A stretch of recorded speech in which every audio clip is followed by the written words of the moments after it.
Boa tarde, gente. Tudo bem? Olha só, chegando aqui para poder conversar um pouco com essas mamães que me seguem, deixar um pouco claro algumas questões, ajudar a você refletir na sua prática como mãe e te ajudar a resolver os seus problemas em casa. Convido você a mandar aviãozinho convidando outras pessoas para essa live, tá? E vamos lá. Hoje eu vim falar com você aqui sobre os tipos de mães que tem. Vamos conversar aqui um pouco e vamos ver se você aí se identifica com algum desses tipos que eu vou estar falando aqui para você.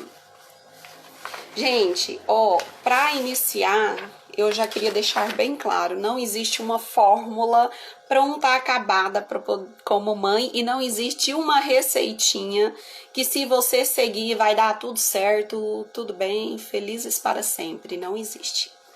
As nossas práticas, geralmente para as mães que se dedicam, que vão atrás, buscam em sempre ser uma mãe melhor, ela é constante e para a vida toda, né?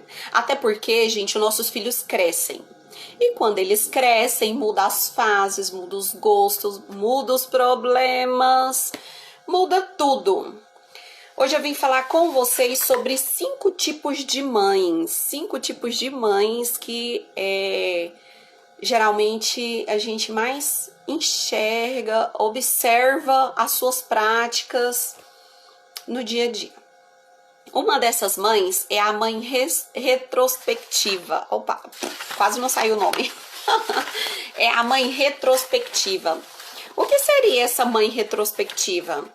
A mãe retrospectiva é aquela fechadinha, super conservadora. Aquela que ela vira para as outras mães e fala assim, não, aconteceu com a minha mãe, aconteceu com a minha avó, então não precisa de eu me preocupar, o meu futuro já tá certo, vai ser desse jeito, não tem nada que eu possa fazer para modificar. É aquela mãe enrijecida, aquela que não vê as oportunidades de mudar as suas práticas, de melhorar o que acontece, o que já aconteceu, para vir cada vez melhor. É aquelas que diz assim, não, minha avó fez isso com a minha mãe, minha tataravó fez isso com a minha avó, minha mãe fez isso comigo e ninguém morreu, por que meu filho vai morrer? Vou continuar da mesma forma.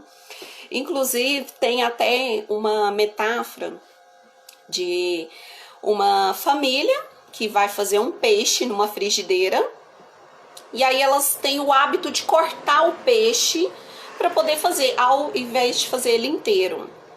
Aí a filha pergunta para a mãe, a filha pequenininha pergunta para a mãe, mãe, por que a senhora tem que dividir o peixe? Por que não fazer ele inteiro?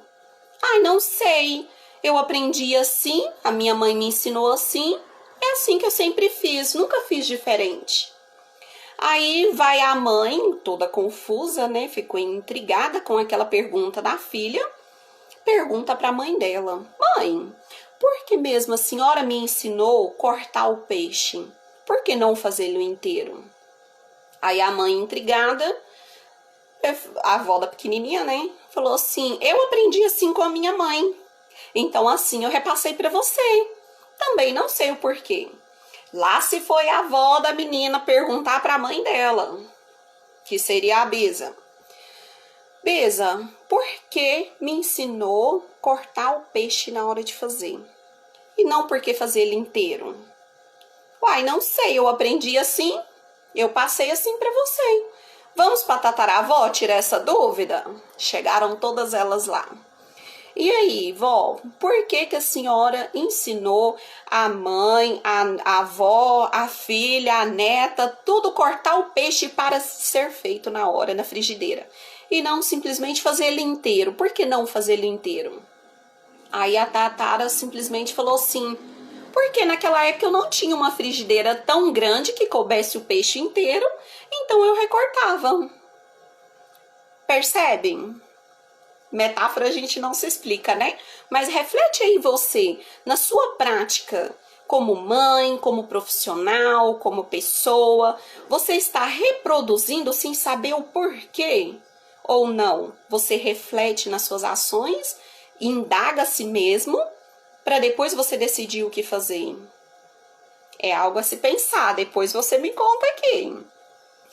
E lembrando, a mãe retrospectiva é aquela que sempre afirma, por ela ser tão enrijecida, ela afirma, não, há anos deu certo na minha família. Tenho certeza que se eu continuar desse jeito, vai continuar dando certo. Quando chega lá na frente, pode que dê tudo certo, beleza. Mas pode que algumas coisas não saiam como devido planejado. Por quê? A situação muda, o mundo muda, as opiniões mudam, os problemas são diferentes, né? Então, onde acontece dos resultados também ser diferente.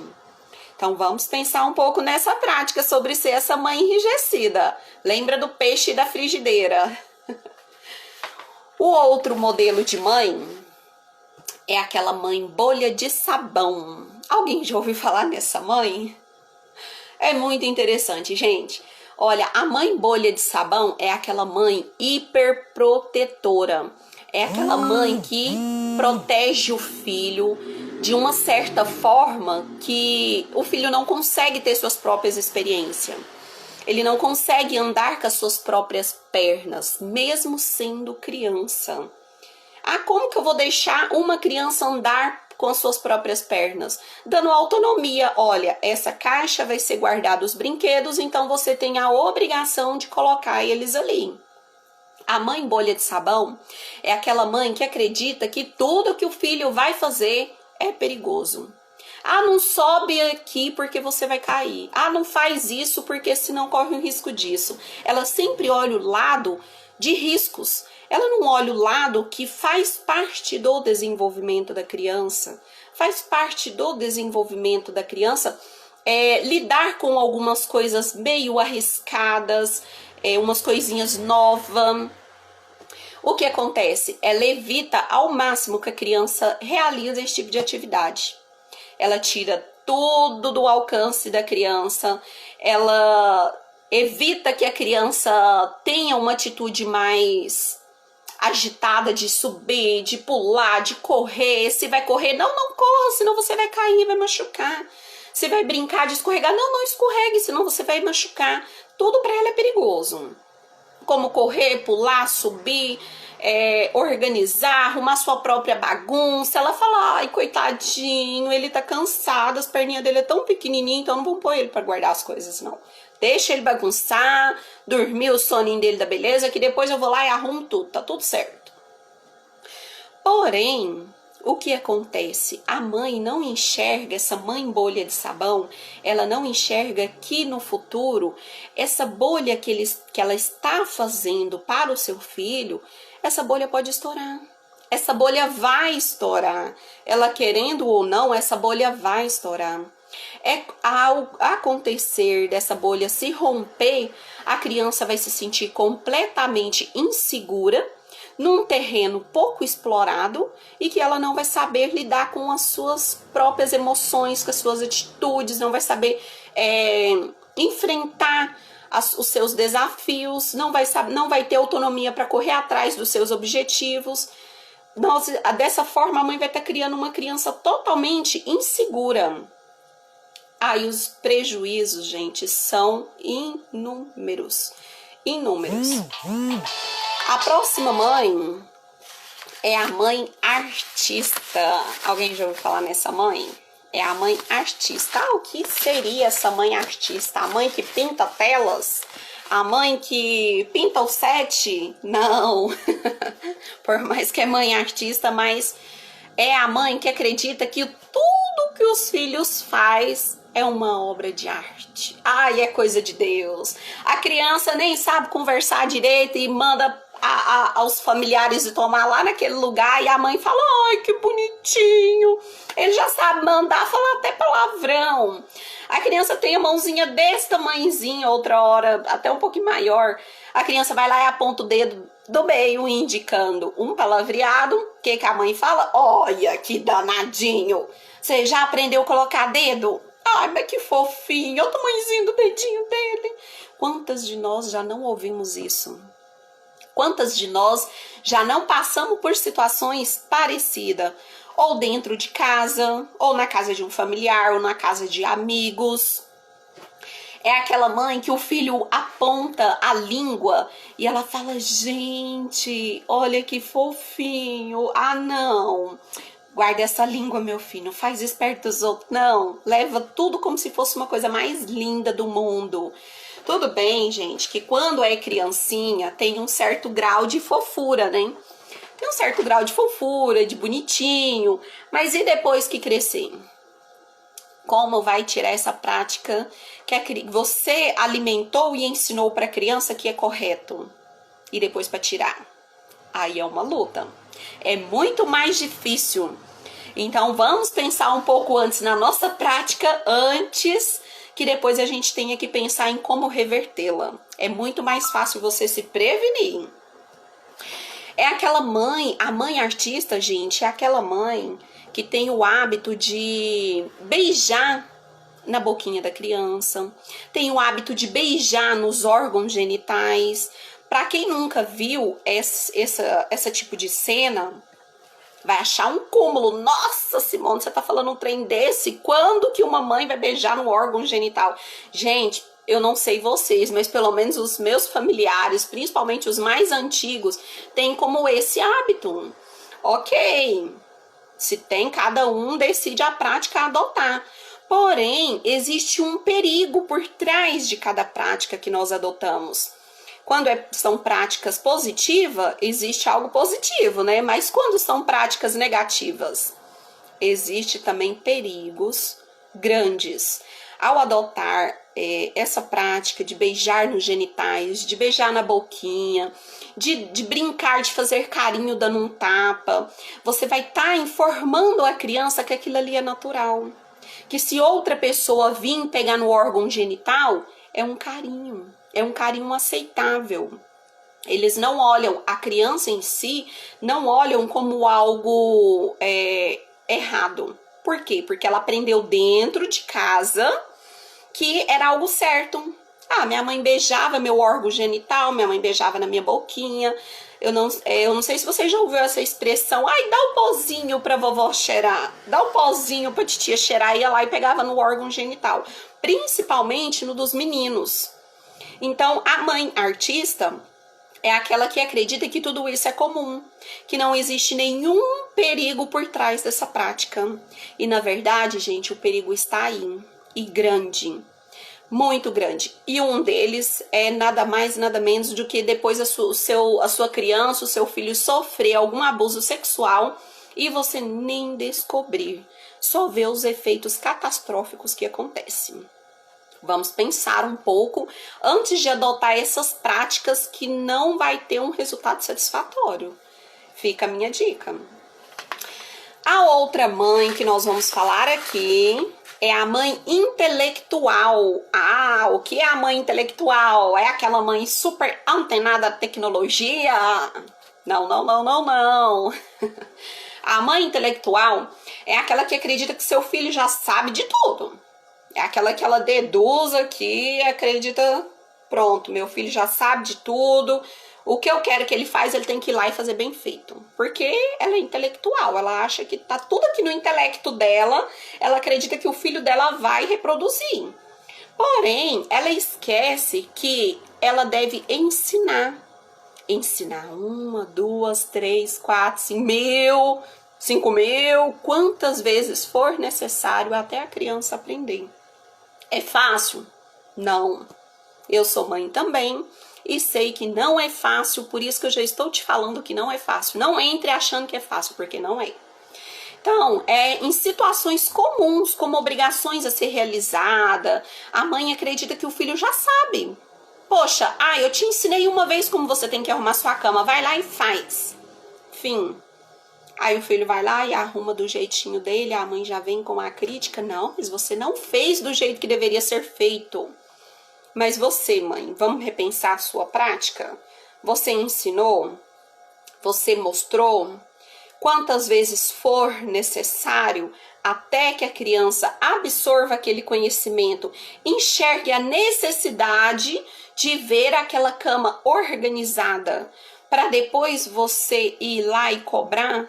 E presta muita atenção e cuidado como você vai chegar lá e cobrar.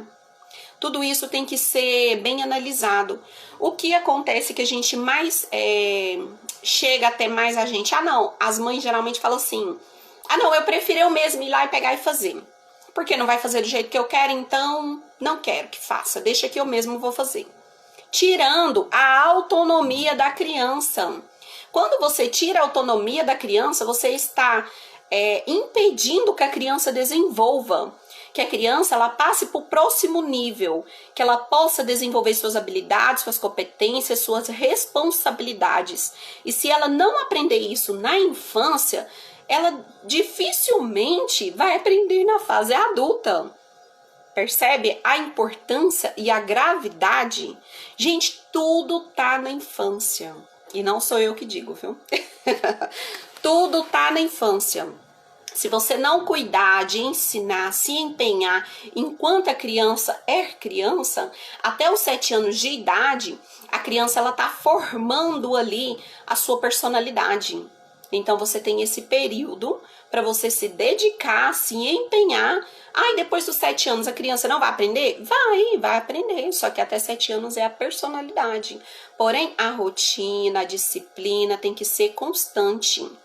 Você vai perceber que quanto mais os seus filhos crescem, mais desafiador vai ficando algumas coisas.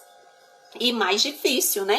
Então, o que nós temos que fazer? Buscar mais informações, buscar mais orientações de como nós devemos manter a nossa prática para a gente ter o resultado almejado.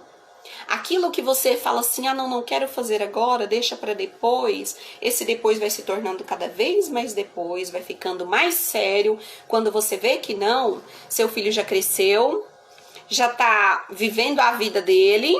E aquilo que você não se empenhou em ensinar, a vida vai ensinar para ele.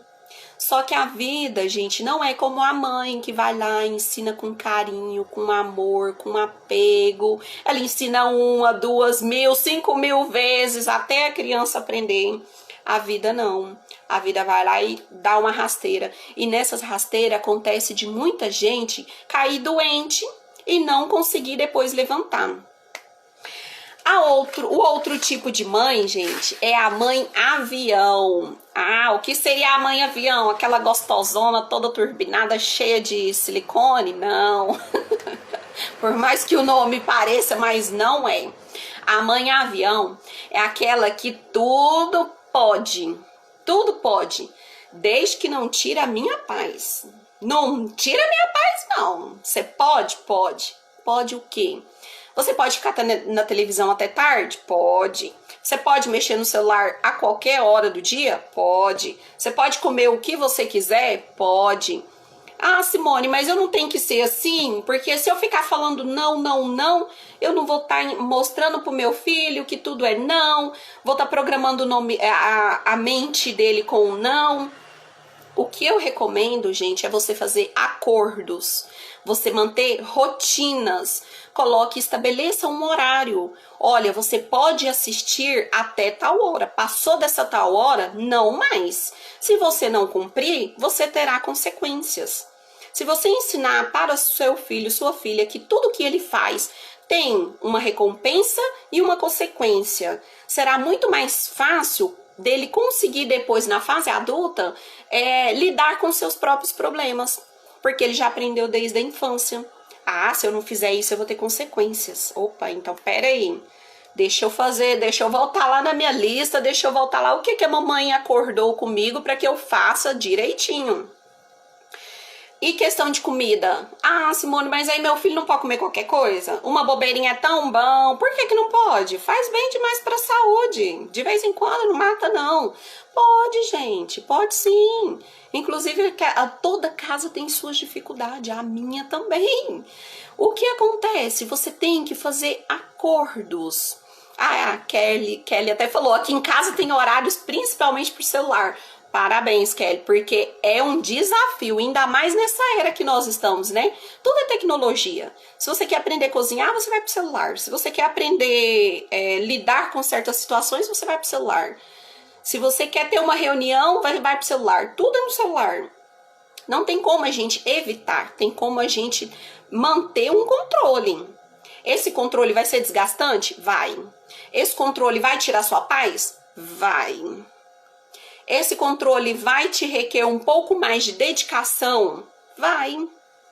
E você vai ter que mostrar os riscos e os benefícios. Se você cumprir, filho, ok, você permanece.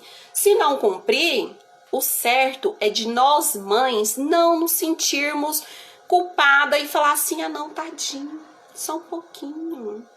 Aí ele cumpriu, só um dia ele cumpriu. A Sara tá aí, ó. A Sara sabe muito bem. Não cumpriu, gente, deixa se frustrar, deixa chorar, deixa se escabelar, porque ele tem que aprender a lidar com a frustração interna. E em casa é o melhor local para você ensinar ele lidar com as suas emoções, seja felicidade, frustração, tristeza, tudo. Porque lá fora ele também vai ter que lidar com as frustrações. Se dentro de casa nós estamos com as pessoas que nós mais amamos no mundo, se são as pessoas que nos conhecem a nós desde a sua infância, é uma situação difícil, complicada. Imagina quando sair lá fora para trabalhar, para estudar, que ele vai ter que lidar com os patrões, com os colegas de trabalho, com os clientes. Quando estiver na escola, vai ter que lidar com a professora, que é uma figura de autoridade, vai ter que aprender a obedecer. Se não obedecer, ele terá disciplina. Por que não em casa? Vamos colocar em casa também. É garantia de termos um adulto totalmente saudável? Não. Não é garantia, mas pelo menos você tá no caminho mais propício a você ter soluções mais assertiva possível. Nada nesse mundo é garantia, né? Nós sabemos que a única garantia que temos é que não viemos para a semente, que nós vamos morrer. Um dia nós vamos morrer. Então, vamos trabalhar com nossas crianças, vamos incentivar. Pense um pouco sobre esses tipos de mães que eu falei aqui para vocês, sobre a mãe avião, a mãe intelectual, a mãe artista, a mãe retrospectiva, a mãe bolha de sabão. Pensa um pouco sobre esse tipo de mãe, quais são os benefícios, os malefícios que a gente citou aqui, que a gente conversou. E em breve, gente, eu vou trazer aqui para vocês a solução que vocês esperam. A solução para todos esses tipos de mãe. Porque cada tipo de mãe requer uma atitude diferente, uma atitude diferenciada daquilo que você já vem fazendo. Para quê? Para você ter um resultado mais assertivo possível. É fácil? Não é fácil. Já vou logo falando para você mais uma vez. Não é fácil. Mas é possível. Aí, gente, depois você me conta. Faz aí essa reflexão, faz esse exercício, pensa um pouquinho e a gente depois volta a conversar um pouco mais sobre as mães. Limite é uma base segura, né, Patrícia? Concordo plenamente com vocês. Gente, eu tô lendo esse livro aqui, ó, O Monge e o Executivo. É uma história sobre a essência da liderança. E uma parte que me chamou muita atenção, eu até coloquei nos stories, para aquelas mães que ficam em dúvida, né? Ai, fazer ou não fazer aquilo que o meu filho pede? Eis a questão. O livro, ele aborda uma parte aqui que nós como líderes, né? Porque querendo ou não, nós mulheres somos o esteio da casa, né? Nós somos as líderes dos nossos lares. Querendo ou não, nós temos esse papel e estamos aqui para fazer o melhor possível. Quando o seu filho te fazer esse pedido, essa pergunta, você automaticamente pode começar a refletir. É o que ele precisa ou é o que ele deseja? Se faça essa pergunta que você vai ter uma resposta automaticamente se aquilo que o seu filho está te pedindo realmente é o que ele precisa. ou se é somente mais um desejo. Nunca tente agradar todos os desejos da sua criança, porque os antigos já diziam, né? Gosto demais traz desgosto. Pense nisso, ofereça aquilo que o seu filho precisa em questão de físico, pessoal, psicológico, espiritual. E volte aqui depois para me contar o resultado. Um beijo a todos vocês que me acompanharam aqui. Minha gratidão. E em breve vou voltar mais, contando um pouco mais das experiências do livro e das experiências da vida. E aí vocês me falam que tipo de mãe você é. Beijo, tchau, tchau.